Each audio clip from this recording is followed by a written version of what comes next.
भी औलाद होगी, लड़का होगा तो हम संकट महारानी का व्रत करेंगे, पूजा करेंगे, 1.25 मन का बकरा चढ़ाएंगे। वो तो पूजा करती हूँ। पूजा करने के बाद उसको बेटा होता। बेटा होने के बाद में वो पति बोलता कि पत्नी बोलती, देखो अपन बेटे के लिए मन्नत माने थे ना, अपन को ये मन्नत पूरी करना है। तो पति बोलते अरे उसके 6 दिन में करेंगे। फिर 6 दिन हो जाता उसका तो फिर बोलते मुंडन में करेंगे। फिर मुंडन हो जाता तो फिर उसके बाद वो बोलते कि चलो एक ही साथ अपन 1.25 मन का इसके जनेऊ में कर देंगे। वो ऐसे ही मन्नत तो मानते लेकिन उसको पूरा नहीं करते। तो ऐसे ही होने के बाद में जैसे ही उसकी शादी का टाइम आता, शादी के लिए उसको बारात लेके जाते रहे। तो जब माता की पूजा करे बिना वो बारात जाते रहती तो माता को आता गुस्सा। वो बोलती इतने सालों से लड़का देने के पहले तो मेरी इतनी मन्नत करे, लेकिन जब से लड़का हुआ है मेरी कभी पूजा नहीं करे, मेरी मन्नत पूरी नहीं करे। तो वो क्या करती, दूल्हा पीले कपड़े पहन के दूल्हा बन के जब जाते रहता तो 6 फेरे तक साथ में रहता। 7वें फेरे में माता आती और उठा के उसको लेके चले जाए। तो अभी उसकी माँ रोती पीटती घर को वापस आती, बोलती मैं तो गई थी शादी करके बहू को लाने, वहाँ पर मेरा बेटा भी चला गया। तो उसके बाद में घर में गांव में वैसे सब लोग पूछते कि अरे इसका बेटा मंडप में से गायब हो गया, मंडप से गायब हो गया बोल के। अब वो लड़की बेचारी रोज़ क्या करती, गांव में रहती। अब सब लोग वो लड़की को भी ताना मारते कि कैसी किस्मत है इसकी, इसका पति इसको 7वें फेरे के पहले ही छोड़ के चले गया। तो सब लोग बोलते रहे। अब वो लड़की बेचारी रोज़ कुएं पे जाती, कुएं से पानी निकालने गई तो कोई अंदर से निकलता और जैसे ही पानी की बकेट भर के निकालती तो उंडल देता, फिर पानी की बकेट निकालती तो फिर उंडलते रहे। ऐसा 1 घड़ा पानी लाने के लिए वो 1 घंटा 1.5 घंटा करती।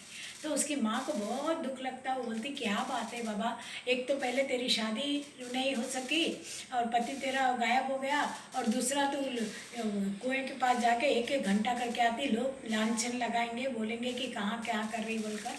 तो बोलती माँ मैं क्या करूँ, मैं जब भी पानी निकालती कुएं से तो कोई एक पीले कपड़े पहन के अंदर से निकलता और मेरा पानी उंडलते रहता। मैं उसको मिन्नत करते रहती, लेकिन वो पानी गिराते रहता। आखिर में 1 घड़ा पानी लेकर मैं आ सक रही हूँ।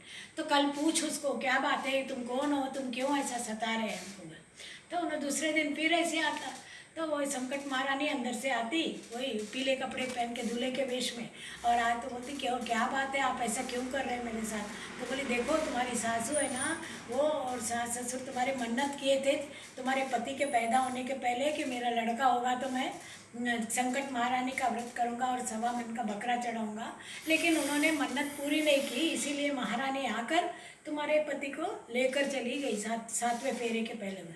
तो आके अपनी माँ को बोली तो माँ बोलती ठीक है बेटा, अब चतुर्थी आ रही ना संकष्टी, तो उस टाइम पर माँ क्या करती, पूरा एक बैलगाड़ी में 1.25 मन का तिल गुड़ घी हर तरह के पकवान पूरे बना के करके बोलती कि चलो कल संकट चतुर्थी जाओ तुम जाके अपनी सास के साथ पूजा करो घर पे। तो ये बैठ के अपनी गाड़ी में आते रहते तो लोग देखते, अरे अरे देख तेरी बहू आ रही है। अरे कहाँ की बहू, मेरा बेटा ही चला गया, मेरी बहू कहाँ है क्या है। तो नहीं नहीं सच्ची तेरी बहू आ रही है बोलते। जैसे ही दरवाज़ा खोल के देखे तो बहू रहती, बोलती माँ तुमने संकट चतुर्थी का व्रत करने का ये किया था, प्रण लिया था, लेकिन तुमने उसको पूरा नहीं किया, इसीलिए इनको 6ठे फेरे के बाद में महारानी आके लेकर गई। अब पूजा करेंगे आज रात को बैठ के बोल के सास और बहू दोनों मिलके रात भर संकट महारानी की पूजा करते। पूजा करें तो उतने में पीले कपड़े पहन के ये दरवाज़ा ठोक के देखे तो क्या, उन्हें बोलती जा तू ही दरवाज़ा खोल, मेरे को तो घबराहट हो रही, मेरी नहीं तेरी वजह से तेरा सुहाग तेरे को वापस मिल रहा, तू दरवाज़ा। जैसे दरवाज़ा खोलते तो पीले कपड़ों में उसका बेटा उसको मिल जाता, इसका पति इसको मिल जाता। भगवान उनका सुहाग जैसा बचाए वैसे सबके सुहाग